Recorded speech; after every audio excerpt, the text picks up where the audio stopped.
La maréchalerie, cette pratique qui consiste à ferrer les chevaux, faisait autrefois partie des études vétérinaires. Au fil des siècles, évidemment, le métier de maréchal ferrant a évolué, mais la santé des animaux est toujours au cœur de cette pratique.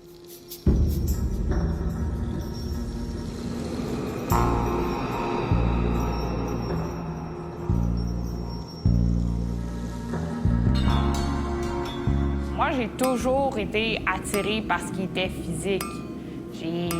Ça m'a jamais fait peur. Comme à l'ancienne, on part d'une barre d'acier, on choisit la mesure appropriée pour fabriquer tel type de fer. À force de le faire régulièrement, on s'habitue. Nos muscles se renforcissent, on s'habitue au mouvement, ça devient plus fluide, on devient plus rapide. Le forgeron, c'est lui qui travaille le métal, mais le maréchal ferrant, lui, c'est un forgeron spécialisé dans les chevaux. Il faut garder, en fait, la santé du sabot en priorité et la santé du cheval global, tu sais. Ça y va naturellement, parce que je les aime.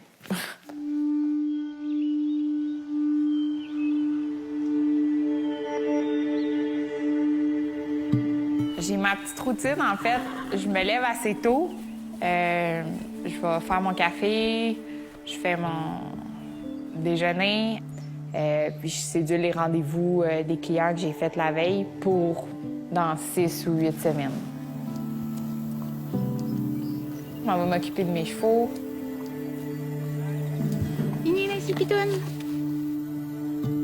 Puis après, je pars travailler.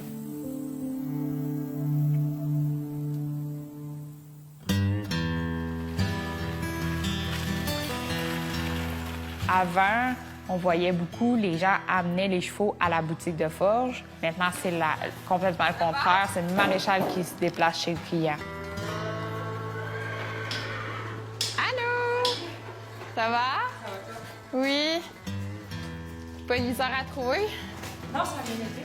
Température un peu... Ouais, hein? Plus agréable de travailler à deux. Ouais. Le maréchal ferrant est dans ceux qui voient à part le propriétaire, qui voit le cheval le plus régulièrement. Lui, il a vraiment pas des bons pieds, là. Je travaille là-dessus tranquillement, mais c'est un thoroughbred, là, de 18 ans. Quand on rencontre une problématique avec un cheval qui a une boiterie ou une allure qui est un petit peu défectueuse, avec le vétérinaire, on établit un plan de match. On détermine, OK, c'est quoi la cause de l'inconfort ou même boiterie ou du mouvement défectueux. Tu sais, le sabot, c'est une boîte, on appelle ça la boîte cornée. Cette boîte-là se déforme par rapport aux forces qui sont exercées en dessous et au-dessus.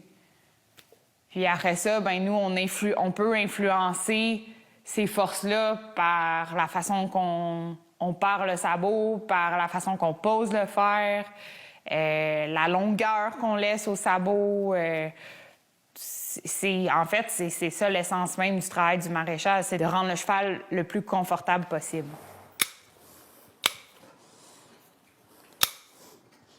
Doucement, doucement. C'est descendu un peu. Ouais. Là, c'est comme vraiment pas solide, fait que... Ces chevaux-là, ils ont souvent un bon débalancement là, au niveau des membres antérieurs. Là. Il y a une méchante différence entre les deux pieds, c'est impressionnant. C'est un 1 puis il a l'air grand.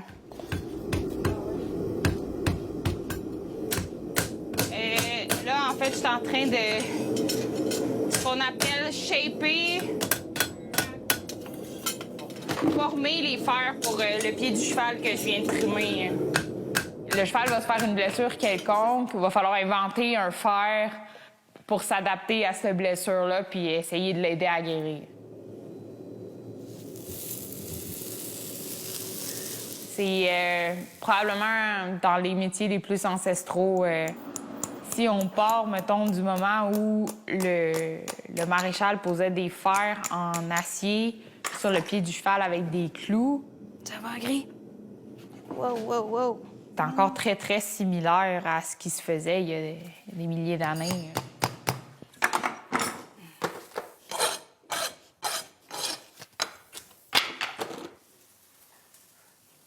Non, non, gris. Oh, oh, oh, oh. Ce qui a le plus évolué, c'est vraiment nos connaissances sur les chevaux. En fait, c'est qu'il y avait des pieds vraiment dans un mauvais état quand il est arrivé. Je suis partie de loin, là, au final.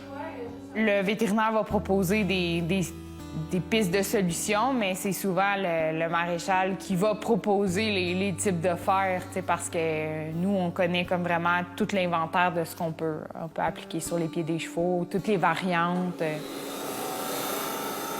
Si j'ai pas accès à ça sur le marché ou que ça fera pas bien sur le pied du cheval que j'ai à faire, c'est sûr que je vais le fabriquer, même si ça me prend plus de temps. Quand on entre dans la fabrication, on fait la partie vraiment du forgeron, là. On va vraiment aller travailler le métal là, dans tous ses sens. C'est dur quand on le fait pas souvent. À force de le faire régulièrement, on s'habitue, surtout quand on parle du travail à la forge, parce qu'on a quand même une force qui est moindre que celle des gars.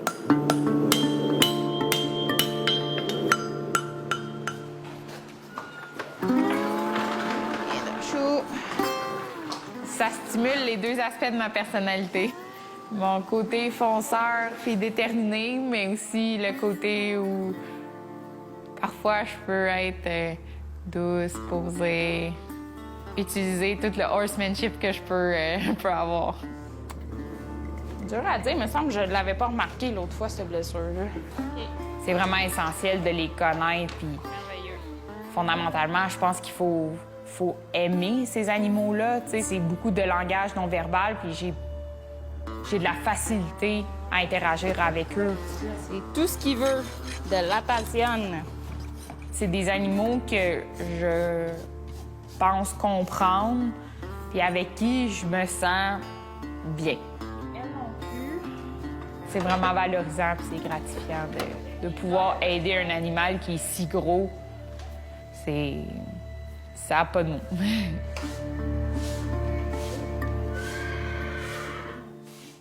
À l'échelle du pays, près de 70 des finissants en maréchalerie en 2023 étaient des femmes. Au Canada, 3 écoles offrent des programmes de formation, une au Québec, une en Colombie-Britannique et l'autre en Alberta. Mais en fait, au Québec, la majorité des maréchaux ferrants ont été formés par mentorat auprès d'un vétéran de la profession. Il n'existe d'ailleurs aucune certification obligatoire au pays pour pratiquer ce métier. Il y a actuellement au Québec entre 250 et 300 maréchaux ferrants et il y aurait même une pénurie dans les régions plus éloignées.